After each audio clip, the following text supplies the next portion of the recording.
It's supercalifragilisticexpialidocious, even though the sound of it is something quite atrocious. If you say it loud enough, you'll always sound precocious.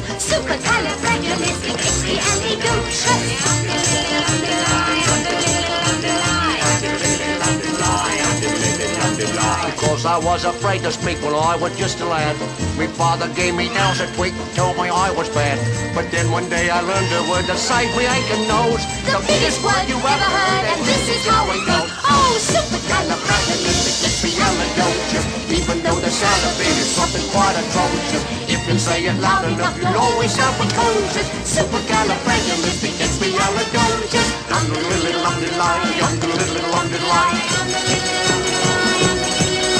He traveled all around the world, and everywhere he went, he'd use his word and all would say, there goes a clever gent. When Dukes and Martha Rogers pass a time of day with me, I say me special word and leave me off the tea. Supercalifragilisticexpialidocious, even though the sound of it is something quite atrocious. If you say it loud enough, you'll always sound precocious. Supercalifragilisticexpialidocious. You know, you can say it backwards, which is docious ali expiistic fragicalirupus, but that's going a bit too far, don't you think? Indubitably. So when the cat has got your tongue, there's no need for dismay. Just summon up this word and then you've got a lot to say. But better use it carefully or it could change your life. For example? Yes? One night I said it to me girl, and now me girl's me wife. Oh, and a lovely thing she is too.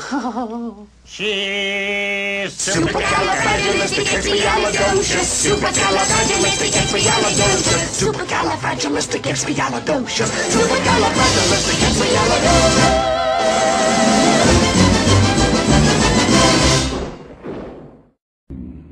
بسم الله الرحمن الرحيم ألف لام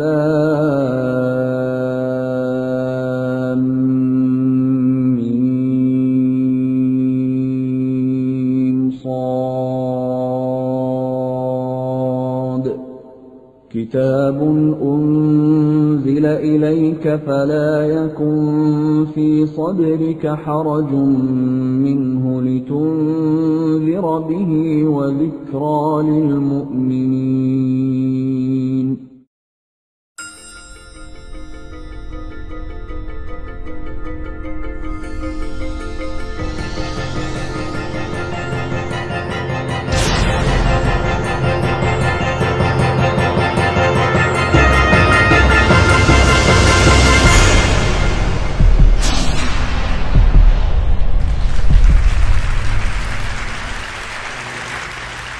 There's an ancient and universal concept that words have power, that spells exist, and if we could only pronounce the right words, then, you know, an avalanche would come and wipe out the hobbits, right? So this is a very attractive idea because we're very lazy, like the Sorcerer's Apprentice or the world's greatest computer programmer. And so this idea has a lot of traction with us. We love the ideas that words, when pronounced, they're just little more than pure information, but they evoke some physical action in the real world that helps us do work. And so, of course, with lots of programmable computers and robots around, this is an easy thing to picture. So how many of you know what I'm talking about? Raise your right hand. Okay, how many of you don't know what I'm talking about? Raise your left hand. Okay, all right, so that's great. So that was too easy. You guys have very insecure computers, okay? So now the thing is that this is a different kind of spell. This is a computer program made of zeros and ones. It can be pronounced on a computer. It does something like this. The important thing is we can write it in a high-level language. A computer magician can write this thing. It can be compiled into zeros and ones and pronounced by a computer, and that's what makes computers powerful, these high-level languages that can be compiled. And so I'm here to tell you, you don't need a computer to actually have a spell. In fact, what you can do at the molecular level is that if you encode information, you encode a spell or program as molecules, then physics can actually directly interpret that information and run a program. And that's what happens in proteins.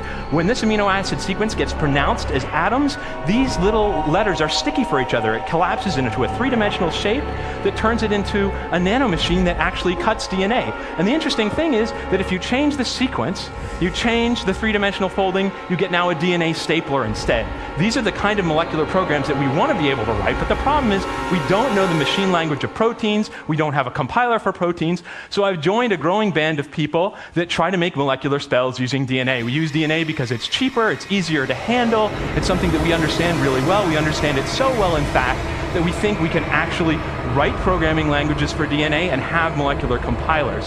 So then we think we can do that. And my first question doing this, or one of my questions doing this, was how can you make an arbitrary shape or pattern out of DNA? And I decided to use a type of DNA origami where you take a long strand of DNA and fold it into whatever shape or pattern you might want. So here's a shape. I actually spent about a year in my home in my underwear coding, like Linus in that picture before. And this program takes a shape, spits out 250 DNA sequences. These short DNA sequences are what are going to fold a long strand into this shape that we want to make. So you send an email with these sequences in it to a company, and what it does is the company pronounces them on a DNA synthesizer. It's a machine about the size of a photocopier, and what happens is they take your email, and every letter in your email, they replace with a 30-atom cluster, one for each letter, A, T, C, and G in DNA. They string them up in the right sequence, and then they send them back to you via FedEx. So you get 250 of these in the mail in little tubes. I mix them together, add a little bit of salt water, and then add this long strand I was telling you about that I've stolen from a virus. And then what happens is you heat this whole thing up to about boiling, you cool it down to room temperature, and as you do, what happens is those short strands, they do the following thing. Each one of them binds that long strand in one place, and then has a second half that binds that long strand in a distant place and brings those two parts of the long strand close together so that they stick together. And so the net effect of all 250 of these strands is to fold the thing into the shape, fold the long strand into the shape that you're looking for. It'll approximate that shape. We do this for real in the test tube. In each little drop of water, you get 50 billion of these guys. You can look with a microscope and see them on a surface. And the neat thing is that if you change the sequence and change the spell, you just change the sequence of those staples, you can make a molecule that looks like this. And, you know, he likes to hang out with his buddies, right? And a lot of them are actually pretty good. If you change the spell again, you change the sequence again, you get really nice 130 nanometer triangles. If you do it again, you can get arbitrary patterns. So on a rectangle, you can paint patterns of North and South America or the words DNA. So that's DNA origami. That's one way. There are many ways of casting molecular spells using DNA. What we really want to do in the end is learn how to program self-assembly so that we can build anything, right? We want to be able to build technological artifacts that are maybe good for the world. We want to learn how to build biological artifacts like people and whales and trees. And if it's the case that we can...